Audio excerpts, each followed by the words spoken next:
Welcome back to Marta Reviews America. I've made quite a few shorts on this topic, but today we are diving deep into exploring Georgia Aquarium. Join me on this aquatic adventure. Don't forget to subscribe, and let's go.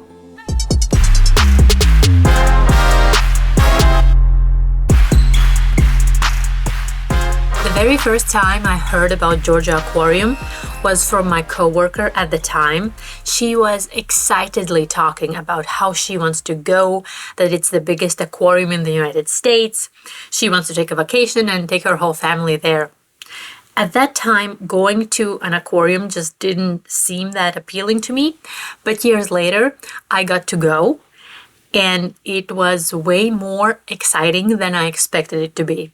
Georgia Aquarium is located in the heart of Atlanta, Georgia, just north of Centennial Olympic Park and surrounded by other notable landmarks like Atlanta Ferris Wheel, CNN Center, Coca-Cola Museum, College Football Hall of Fame, National Center for Civil and Human Rights, and the Children's Museum of Atlanta.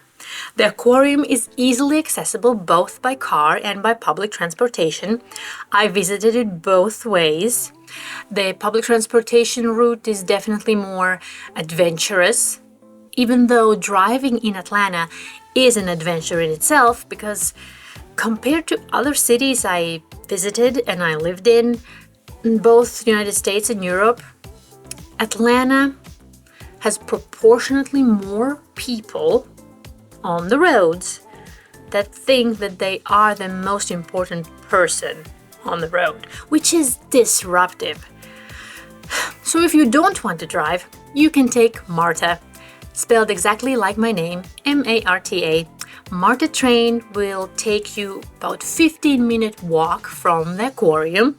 One ride costs $2.50. People will probably want to chat with you on the train. The normal United States public transportation experience, I'd say. And if you don't want that, then you can park in the parking garage. It cost me $20. Parking garage has plenty of space. It's, well organized, nice parking garage. No public transportation adventures there. If you follow me on social media, you might have noticed that I create these shorts that are facts and fiction or myths. It's usually Wednesday facts, some short, fun fact about the topic we are reviewing at that time, and then a myth short, something people believe in that's not actually true. Now, I wanted to include this quote in either one, but I couldn't. Guess why? The quote is, "With over 11 million gallons of water, the aquarium is the largest in the Western Hemisphere. It's home to more than 500 species and thousands of animals." That is a quote from GeorgiaAquarium.org. It is literally borderline accurate. What do you think of Western Hemisphere? What is Western Hemisphere? If you think of Western Hemisphere as the Americas, then of course, Georgia Aquarium is the largest aquarium in the Western Hemisphere. But if you think of the Western Hemisphere as the part of the planet Earth that lies west of the prime meridian, then that part of the world includes parts of Spain. And in Valencia, Spain, there is a magnificent aquarium that's one of the largest in the world, and it is comparable to Georgia Aquarium. So the quote is questionable. I couldn't include it in either myth or facts shorts. But facts change. Georgia Aquarium was the largest aquarium in the world when it opened in 2005. And if you have a chance to go to any aquarium and you enjoy the experience, then it doesn't matter if it has more gallons of water or more species than some other aquarium. Just go and enjoy it. I come from a country with 0 aquariums. Aquariums are usually just part of zoos. The most popular marine life tourist attraction in the Baltic states is the Sea Museum and Delphinary in Lithuania. And they have great dolphin shows. Not only that, but if you're in the area, then Curonian Spit is an unusual place to visit. The Delphinary is on the Curonian Spit, and the Curonian Spit is a crescent-shaped range of sand dunes in the Baltic Sea. Back to Georgia Aquarium. It currently offers 8 exhibits, but don't fret, each exhibit is not like a whole museum. They call them galleries, and they say that the average time spent in the aquarium is 3 to 4 hours total, even though you could spend the whole day there and just have lunch in the cafe that's on site. Well, these 8 exhibits are Aquanaut Adventure with electric eels and alligators. This gallery is on the 2nd floor, and right as you come up the escalator, there's an area where rays live. You can pet them if you can reach them. If they don't want to be touched, they're all going to be in the lowest area of the pond where it's harder to reach them. There was also a Georgia Aquarium employee. I think they are called guest service specialists. They are in every exhibit, often on the microphone talking about animals. You can ask them any questions, and they're always nice, helpful, and knowledgeable. And there was a specialist at the ray pond as well, and about 20 kids asking him all kinds of questions. The cold water quest with beluga whales, seahorses, sea dragons, puffins, penguins, and other animals that live in cold ocean waters. The sea otters never stop moving. There's also an octopus. I was given a tip by a friendly specialist that the octopus usually comes out of its hiding spot after 12 p.m. But even if you don't get to see the octopus, it can change its coloring, by the way. Then the tank is still worth seeing. It is full with big, beautiful, colorful sea stars. This puffin is washing itself thoroughly because that puffin was standing in front of him and just decided he needs to go. The one behind him jumped into water immediately and spent at least 5 straight minutes shaking the stuff off and ducking in and out of the water.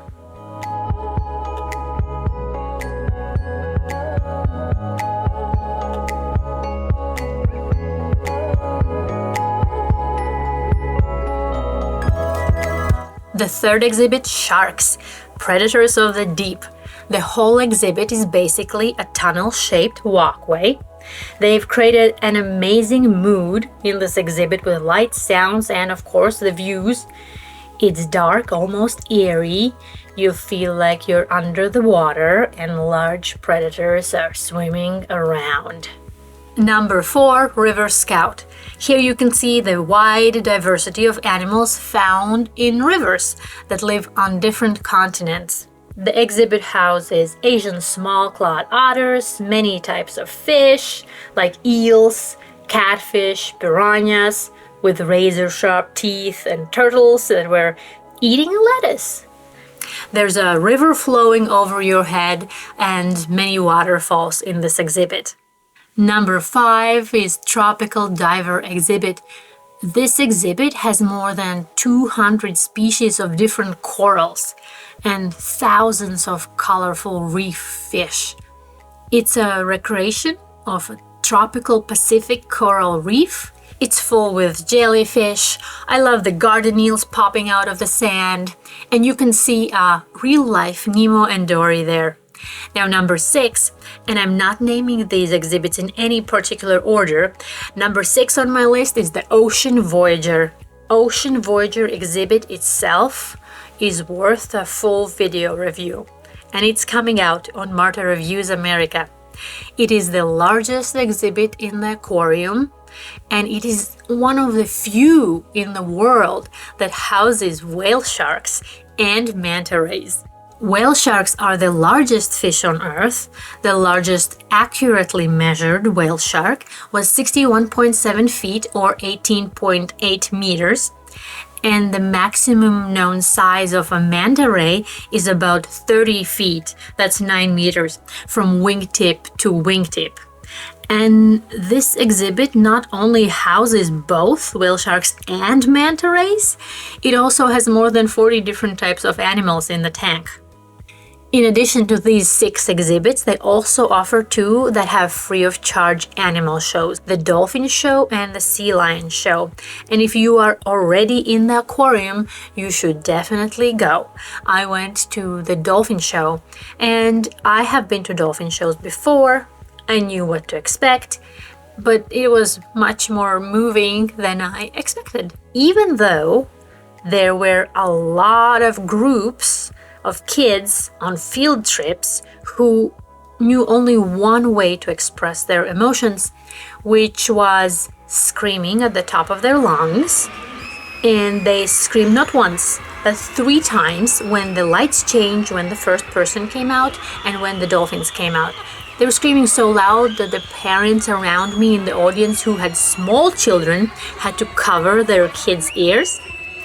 Even all that screaming did not ruin the dolphin show experience, so I'm telling you, it's worth to go to the dolphin show and see it. Remember to make a booking before the show starts. When I was making my booking, it said that the seating is limited, so I thought maybe there's a few hundred seats.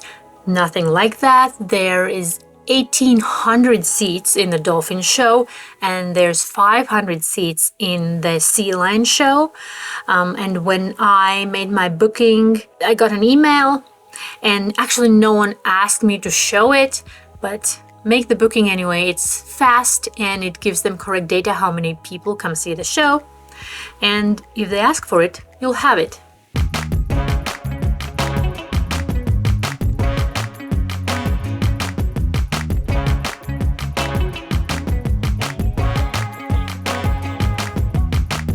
Besides these exhibits and shows, the aquarium also offers all kinds of animal encounters, snorkeling, diving, behind-the-scenes tour, sleepovers, not only for families and kids, but also adults-only sleepovers. You can host events there, and they have all kinds of programs for kids, volunteers, community, military.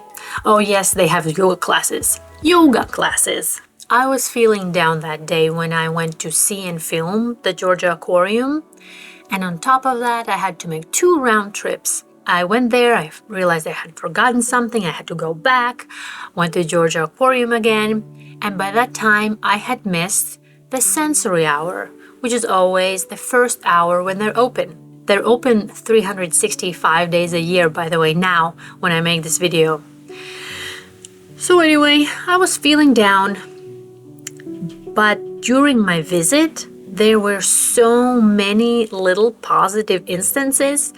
I didn't even notice how my mood improved, but at the end of the visit, I felt better, and I felt better for the rest of the day. So thank you, Aquatic Life and Georgia Aquarium. The last topic I want to address before giving Georgia Aquarium a rating between 1 and 10 is research and conservation. Georgia Aquarium is a non-profit, and obviously they entertain and educate, but the tickets you buy also contribute towards research and preservation. So what does that mean? There's always friction between animal rights activists and aquariums.